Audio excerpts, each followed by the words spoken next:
mu mirerantanga ubwo ni abagore overe zabo zibarya abo barayikeneye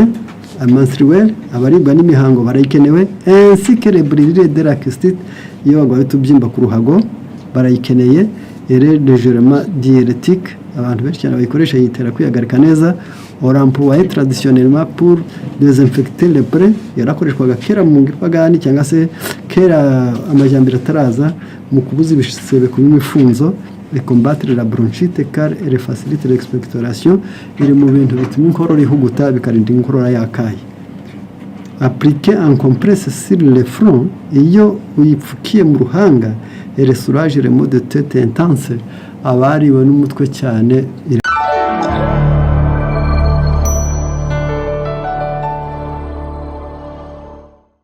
nyarukire ku byo twakorera ubuzima bwacu kuko turiho mu gihe kitari cyo gupfa kuba gusa ahubwo dukwiriye kubaho ariko tuzi n'ibyo turi byo kandi n'icyo tugamije bikatubera intego ku bantu bajya bakunda kubona utuntu twitwa umwenya ni agati ko mu ishyamba bakita mante noneho akaba iyo bita mante twita ngo domestique n'itwa sauvage imwe ni igiti kiba mu ishyamba cyitwa umwenya n'iwacu tukagitera cyitwa mante ariko ari umwenya. L'infusion de feuilles 20 grammes par litre d'eau bouillante est utile en cas de troubles de la digestion comme la flatulence et les douleurs abdominales. Iyo ufashe ikiriko kimwe ugashyira mu mazi abirinduye ya litiro imwe yarangiza ukanywa ayo mazi akuvurira imyuka myinshi mu nda igogora rikora nabi kuribwa mu kiziba cy'inda stimule la digestion bituma igogora ryawe rigenda neza l'estomac igifu cyawe kikagira imbaraga les nerves imitsi yawe yumva igakora neza l'organisme en général muri rusange mante inyowe nk'icyayi igwa neza ingingo zose z'umuntu elle calme la douleur ovarienne abaribwa mu mirerantanga ubwo ni abagore overe zabo zibarya abo barayikeneye menstruel abaribwa n'imihango barayikenewe ainsi que les brûlures de la cystite iyo bagwaye tubyimba ku ruhago barayikeneye et légèrement diurétique abantu benshi cyane bayikoresha yitera kwihagarika neza orampuwaye traditionnellement pour désinfecter les plaies yarakoreshwaga kera mu ngirwagani cyangwa se kera amajyambere ataraza mu kubuza ibisebe kuba imifunzo et combattre la bronchite car elle facilite l'expectoration iri mu bintu bituma inkorora ihuguta bikarinda inkorora yakaye appliquer en compresse sur le front iyo uyipfukiye mu ruhanga elle soulage les maux de tête intense abariwe n'umutwe cyane irabafasha ndagira ngo nsubiremo mante ni icyayi cyiza ni ikiyiko kimwe cyuzuye muri litiro y'amazi abirinduye ni ingirakamaro ku igogora rigenda nabi ni ingirakamaro ku bagira imyuka myinshi mu nda ni ingirakamaro ku baribwa mu kiziba cy'inda ni nziza mu gufasha igogora ko rigenda neza ifasha igifu gukora neza ituma imitsi yumva ikora neza igatuma ingingo muri rusange zawe zikora neza ifasha neza kutaribwa n'imirerantanga igatuma utaribwa uri mu mihango kandi ikabuza kuribwa ku bafite utubyimba two ku ruhago kugira ngo itera kwihagarika neza irakoreshwa mu kubuza ibisebe kuba imifunzo ikavura inkorora yakaye bitewe no gutuma inkorora ihuguta washyira mu ruhanga ikagukiza umutwe Paul ati yarangiza ikaba ikenewe ku bantu bose bacogoye bacitse intege les convalescents après une longue maladie abari gukiruka indwara baragwaye igihe kirekire indwara zikomeye les cardiaques donc arythmie palpitation iyo umutima wawe utera uhumbaguriza urayikeneye ceux qui souffrent de nausées abanyaseseme bakunda kugira iseseme kenshi des vomissements peuvent éprouver des soulagements en prenant de l'infusion de menthe verte abantu bose bafite umutima utera uhumbaguriza abantu bose bakunda gufatwa n'iseseme abantu benshi cyane bakunda kuruka cyangwa se n'abari kuruka bishobora kubafasha igihe cyose banyoye icyayi cya mante noneho ndagira nti mu ngingo ziba zikomeye kandi nziza kandi twitabaho ni ukugira ngo ubuzima bwacu tumenye neza ko nyirabwo agomba kuburinda neza iyo mante ni icyayi yakoreshwa wayitera iwawe byaba byiza kandi yagufasha hari imboga dufite ariko zidahabwa agaciro cyane, ariko mbere y'uko ngera ku mboga reka nongere nibutsa abantu icyayi abenshi bita teyi ndende ariyo romare. Le romarin a une action antispasmodique, antidépressive, antiseptique, antihémétique, donc contre les parasites. Il prévient la formation de gaz et d'additifs digestifs. Il stimule, il fait rougir la peau et améliore la circulation. Romarin ni ikinyobwa gituma umuntu atihe ubusabusa, gituma igogora rye rigenda neza, iri mu bintu birwanya inzoka mu nda, ikingira neza kwiremwa kw'imyuka mu myanya y'igogora, irakenewe kuko ikangura umubiri ukagira imbaraga, ituma uruhu rucya kandi ikakosora itembera ry'amaraso. Rero mare est très efficace contre la faiblesse, la paralysie des membres. Ni ikinyobwa cyiza gituma umuntu ufite intege nke agira imbaraga, kandi wari umugaye cyangwa se wagize paralysie zigakora neza en cas de cerveau faible, cyane cyane iyo paralysie yagufashe bitewe n'ubwonko bwagize intege nke d'apoplexie, iyo upfa uruhande rumwe de sclerose. Iyi mitsi irakenewe romare igihe cyose imitsi yawe yumagana, de vertige irakenewe igihe cyose ufite ikizungera, de trouble nerve romare bikenewe iyo ubuze amahoro mu mitsi mu bwenge cyangwa se no mu mitsi yumva respiratoire, iyo ufite ikibazo mu buhumekero, de règle tardive romare bikenewe iyo cyagihe umuntu abaho akayagira yica igihe cy'imihango kandi igihe cyo gucura kitaragera kandi adasamye, uyu abakeneye romare. De déficience hépatique romare irakenewe igihe umwijima wari umunyantege nke biliaire, agasabo k'indugu gakora nabi, irakenewe romare. Agi contre l'impuissance, irafasha, ni ikinyobwa cyiza mu gufasha igihe ubushobozi n'ubushake kububatse burimo ikibazo. S'il s'agit de dyspepsie, de maladie gastro-intestinale, iyo hari intege nke mu igogora n'igihe hari indwara mu gifu no mu mara, irakenewe. Il est conseillé de prendre une tasse de cette infusion après le repas. Ibyaba byiza no kuyinywa urangije kurya. L'infusion de romare nettoie l'estomac de mucosité, stimule l'appétit, améliore la digestion. Il purifie aussi le sang et fortifie le système nerveux et le cœur. Romare ntabwo ari ikinyobwa gusa gipfuye kubaho gusa, ahubwo ni umuti mwiza, ni uko yoza igifu kirimo ururenda, igakangura neza kuryoherwa,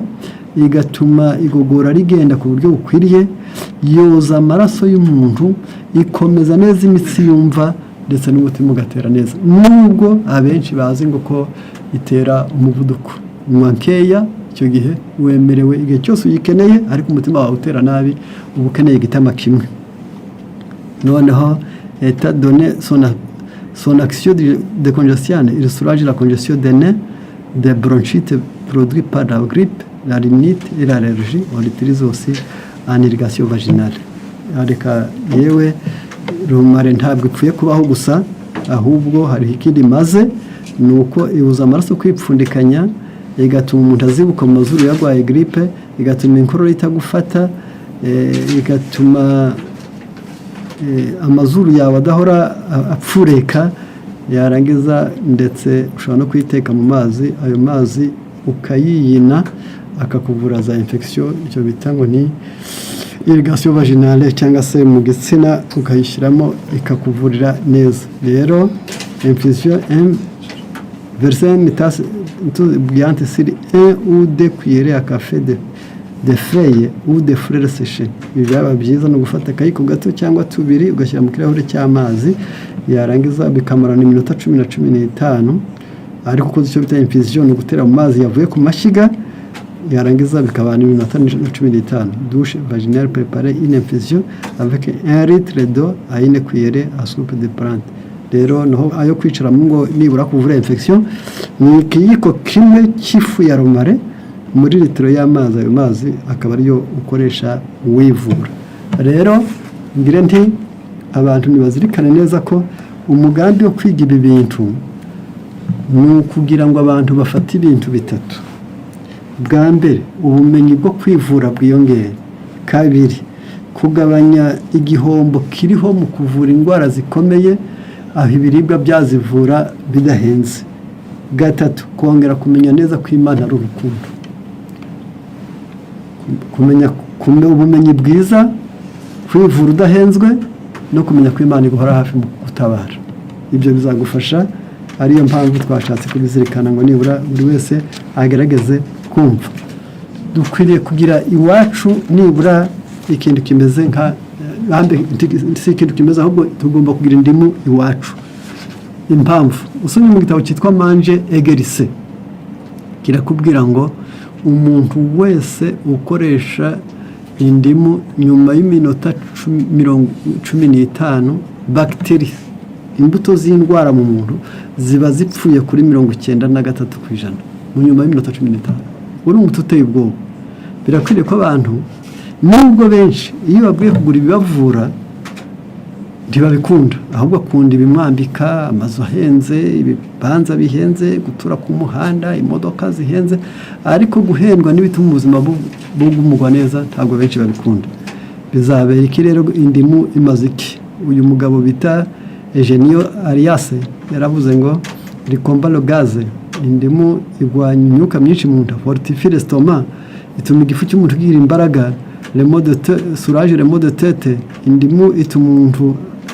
akira umutwe, vertige, ntabwo afata n'ikizungera, ituma gutubwenge, denoze, ntabwo agira iseseme,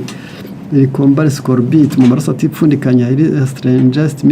purifie ça, yoza amaraso, rikomba la diarrhée, igwanya impiswi, le citrage merveilleusement contre le rhumatisme, ni umuti mwiza kuri rubaga impande, palpitation cardiaque, umutima utera nabi,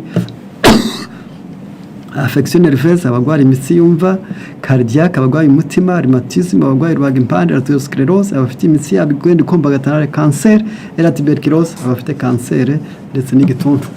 Rero iyo bakubwiye ko bigufasha uzirwaye, ubwo bigufasha kutazirwara. Ngaya amahirwe dufite. Rero k'abantu b'Imana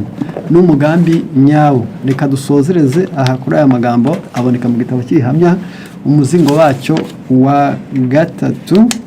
ikigisho cyawo cya 22 yavuze ngo quelque soit relié ou la vérité présentée, aho kuri kwaba kwavugiwe hose, il faut donner des instructions sur la manière de préparer des aliments sains. Abantu nibatozwe gutegura ibyo kurya byiza. Dieu désire que dans chaque endroit où on apprenne aux gens à utiliser sagement les produits qui peuvent facilement être obtenus.